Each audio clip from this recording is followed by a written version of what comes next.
This is how Ralph Uwazuruike was. Well, Ralph Uwazuruike has reigned and gone. Nnamdi Kanu will reign and go. But tell Buhari, that's what I said, that he's mad. He cannot tell me. He cannot tell me. He's a mad. Like Ralph Uwazuruike, Nnamdi Kanu will reign and go. These were the words of Professor Chidi Odinkalu, one of the cleverest intellectual giants in Africa. But what do these words mean? There are arguably two dimensions to this: the victimhood and socio-economic dimension, and then the security dimension.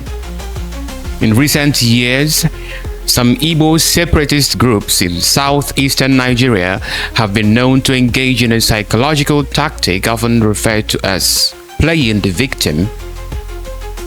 This strategy involves presenting themselves, and by extension the entire Igbo ethnic group, as constant victims of injustice, persecution, or neglect by the Nigerian state. While it is true that Igbos have faced historical injustices, especially during and after the Nigerian Civil War, also known as the Biafra War, this tactic often simplifies a complex reality. By constantly highlighting their suffering without acknowledging the full context or their own role in ongoing tensions, these groups aim to gain public sympathy and emotional support. The narrative typically emphasizes victimhood while downplaying any violent or provocative actions they may have taken. For instance, when separatist groups engage in attacks or issue threats, they often justify these actions as mere reactions to oppression rather than acts of aggression in themselves. This victim narrative can be very effective. It helps these groups attract followers, stir up emotions, and draw attention to their cause, particularly the call for Biafra independence. It also allows them to deflect criticism and avoid taking responsibility for negative outcomes. In essence, by portraying themselves as the wronged party in every situation, they control the story in a way that makes it harder to have honest conversations about the broader issues affecting the region.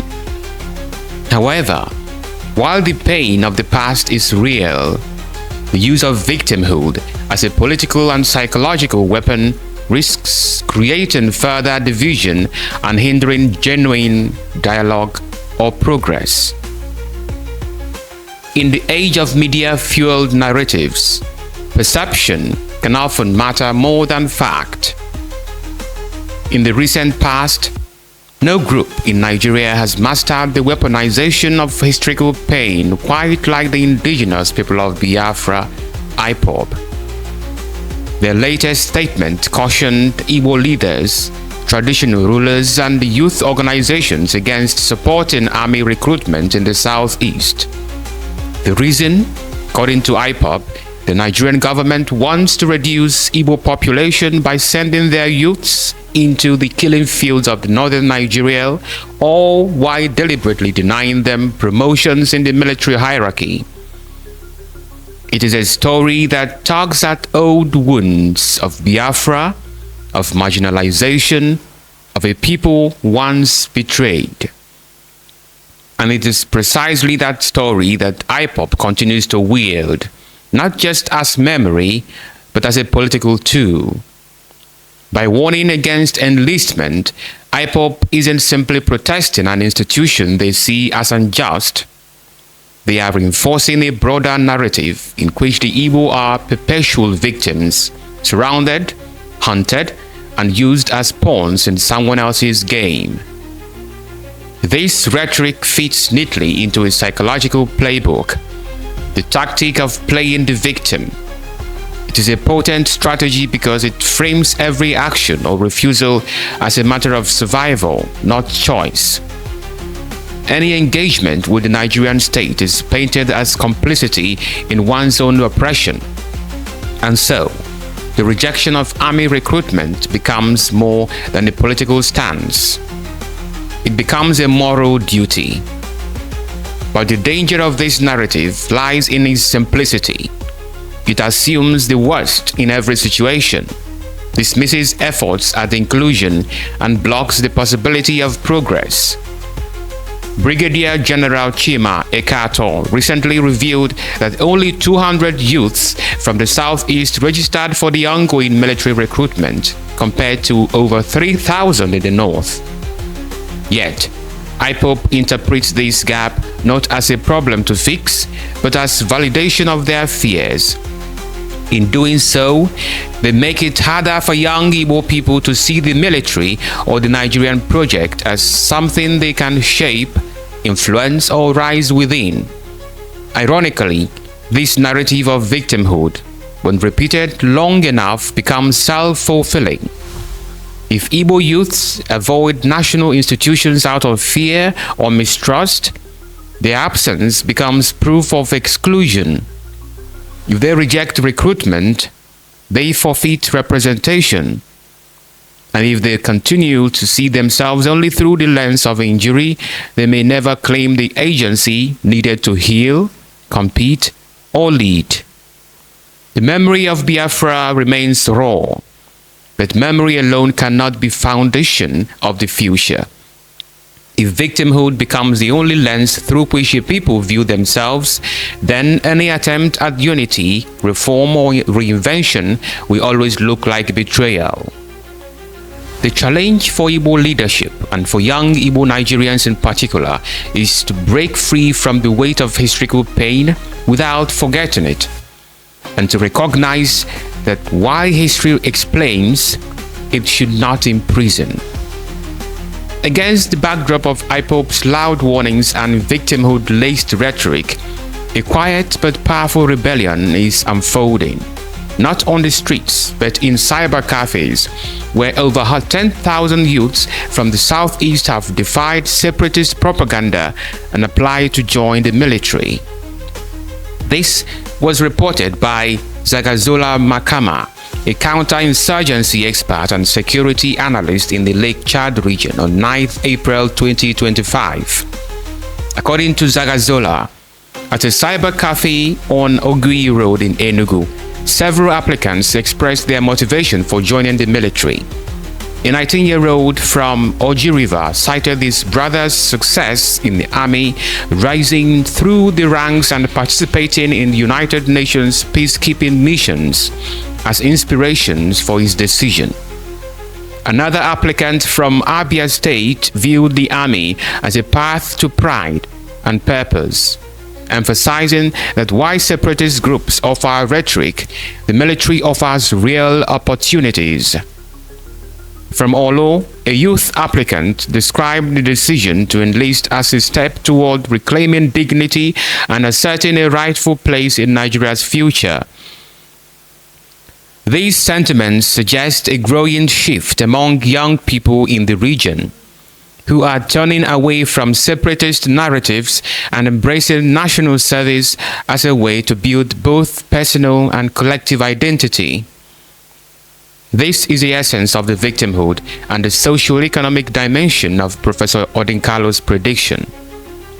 Then, in the security dimension, a group called the Igbo Ekunie Initiative, made up of Igbo professionals both at home and abroad, has raised serious concerns about the rising insecurity in the southeast. They warned that the region is being torn apart by kidnappers, bandits, drug dealers, and other dangerous groups, and said they can no longer remain silent. The group is strongly urging the governors of the 5 southeast states to stop delaying and immediately activate the regional security outfit known as Anyoha. However, this call raises important questions. What happened to Ebubago, the security outfit launched by southeast governors a few years ago? What about the Eastern Security Network, ESN, created by IPOB? What are there now so many vigilante groups and new outfits like Udogashi and Anambra? What are they doing? Clearly, the problem is not the lack of security groups. There are already too many of them. The real issues are lack of focus, poor coordination, and conflicting interests.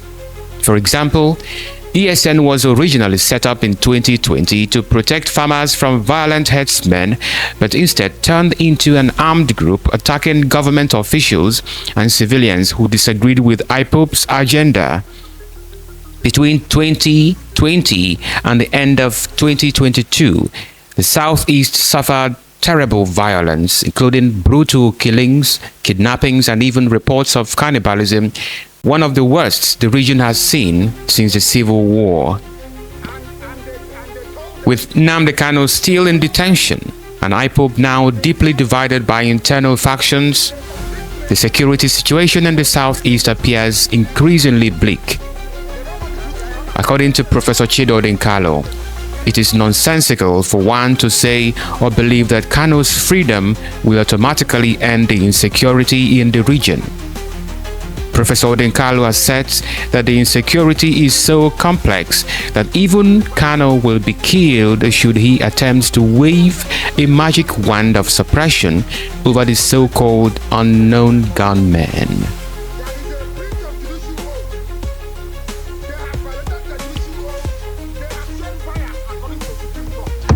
They are biased against me. Supreme Court said so. And that is why what is happening in the judgments and rulings concerning me has been happening. So, disobedience to superior court orders. Supreme Court said you are biased. You are against this man. You should not have revoked his bail. Nigeria went to Kenya and kidnapped him. These things are in the public domain. Why, therefore, are they insisting on trying me? A court order was entered. In that very court order, it was said very clearly and succinctly that she is no more. That she is no more going to try me. Why are they insisting? Why are they insisting? I ask. Because they have no case against me. They have raise his hands, and everybody will look, and he'll perform some magic. Is nonsensical, utterly nonsensical. And I'm not going to yield any ground on this one. The thing I have seen is more dangerous. It is more organized. Now, would Nnamdi Kanu have stopped Ozubulu massacre? Of course not. Ozubulu massacre was sophisticated crime and payback. And all these oversimplifications by sophisticated people should stop. We need to reason through our challenges brutally and tell ourselves home truths. And the home truths will not be very nice when we tell them to ourselves. Look, I know politicians who bought guns to win elections. Some of them, people I went to school with. Not one, not two, 30, 40 AK-47s. Brought them to the communities. Won elections. I have not been able to retrieve the guns. The guns are killing our people. Didn't Nnamdi Kanu tell them? No. So let us not oversimplify this Nnamdi Kanu phenomenon. No. This is how Ralph Uwazuruike was. Ralph Uwazuruike has reigned and gone. Nnamdi Kanu will reign and go. But our problems are deep, and I would suggest we try and understand them. And so, Uche, in that light, I hope I've tried to. But the attributions, again, people have been killed, and I want to be responsible in how I manage, how we manage the narratives. But there have been some major killings that have been attributed to I manage. How we manage the narratives. But there have been some major killings that have been attributed. If you know the landscape in the places, you know those are not the case. And you know who has if you know a lot of our security services do not have that granular knowledge of a lot of the neighborhoods. And therefore, once this thing happens, it's IPOB, ESN, which is not the case. Part of what I'm hoping that our work from the Truth, Justice and Peace Commission will do is to just provide a mapping of the cults and their deployment. The political geography of just cults alone will spook you out in the Southeast. And these cults will kill Nnamdi Kanu if Nnamdi Kanu came to tell them to stop. Let me stop here. You're going to end up in a ditch. It's that simple. So in that sense of, the narrow logic of inevitability of a ditch from a succession of wrong decisions, absolutely. But I don't think there is an inevitability as to where we are, and we always had a choice to course correct. as I listen to my Egma here, you keep hearing the word sharing. Now, Nigeria wasn't founded on sharing to begin with. That's the first thing. At independence, indeed, if you go back to 1957, the Lancaster House Conference, the Willink Commission, the fears of the minorities, the idea was to foster production. Now, the sharing began in 1968, during the war, when Gowon got a body of civil servants to advise him, and they altered the formula on the basis of which we were federated, from production to sharing. That is why we are here today, that we have not tried to build a political economy that fosters productivity and production, and therefore governors don't see the human beings in their respective states as assets. Every person is deployed into a politics of trying to grab from the federal government further allocation. And so at the end of the day, there isn't much of a difference in my school of thought between the Northeast and the Southeast. The only difference is you probably have more education in the Southeast than in the Northeast.